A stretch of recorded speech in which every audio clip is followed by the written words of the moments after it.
മാവേലി നാടുവാണിടുങ്കാലം മാനുഷരെല്ലാവരും ഒന്നുപോലെ എന്ന് പറഞ്ഞിട്ട് ആ മലയാളം ശരിക്കും അറിയാത്ത ആളുകളാണ് അത് വായിച്ചിട്ടുള്ളത്.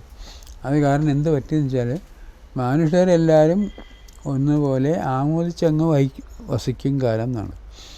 അത് അതിന് പകരം ഒന്നുപോലെ എന്നുള്ളിടത്ത് ഒരു ഫുൾ സ്റ്റോപ്പ് നമ്മൾ സങ്കല്പിച്ചു, വായനക്കാർ അല്ലെങ്കിൽ എഴുത്തുകാർ സങ്കല്പിച്ചു. അപ്പോൾ ഒന്നുപോലെ എന്ന് പറഞ്ഞപ്പോൾ ഈക്വാളിറ്റി അതിൽ ഉദ്ദേശിച്ചിട്ടില്ല. ആ പാട്ടിൻ്റെ അർത്ഥത്തിൽ ഈക്വാളിറ്റി രംഗപ്രവേശം ചെയ്യുന്നേ ഇല്ല. മാവേലി നാട് വാണിടും കാലം മനുഷ്യരെല്ലാവരും ഒന്നുപോലെ ആമോദിച്ചങ്ങ് വസിക്കും കാലം കള്ളവുമില്ല ചതിയുമില്ല എന്നൊക്കെ ഉള്ളൂ. അതിൽ ഈക്വാളിറ്റിയുടെ യാതൊരു സ്പർശവും വരുന്നില്ല, ആ സങ്കല്പം തന്നെ ഇല്ല.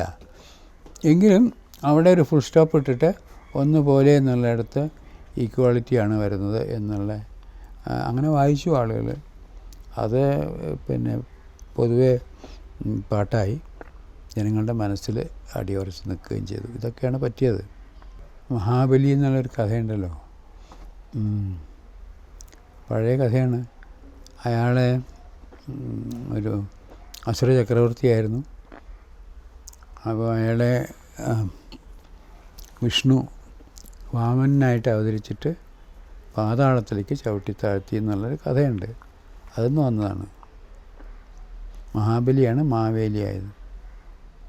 തിരുപ്പതിയിൽ പ്രതിഷ്ഠ വാമനാണ്. വാമനൻ കുള്ളൻ എന്നാണ് അർത്ഥം. കുള്ളനായിട്ടുള്ള ഒരു അവതാരം, വിഷ്ണുവിൻ്റെ ഒരു അവതാരം ഉണ്ടായിരുന്നു. അതാണ് വാമനൻ. ഒരു ബ്രാഹ്മണ ബാലൻ്റെ രൂപത്തിൽ വന്നിട്ട് മഹാബലി എന്നുള്ള അസുര ചക്രവർത്തി, അയാൾ ലോകം മുഴുവൻ ഭരിച്ചിരുന്ന ആളാണ്. അയാളുടെ അഹങ്കാരം ശമിപ്പിക്കാൻ വേണ്ടിയിട്ട് പിന്നെ 3 പ്രാവശ്യം ചവിട്ടിയിട്ട് അയാളെ പാതാളത്തിലേക്ക് താഴ്ത്തി എന്നാണ് കഥ. വെറും കഥയായിരിക്കാനല്ലേ വഴിയുള്ളൂ. പക്ഷെ അത് ചരിത്രമാണ് എന്ന് സങ്കല്പിച്ച് കുറേ കാലം ആളുകൾ നടന്നിരുന്നു.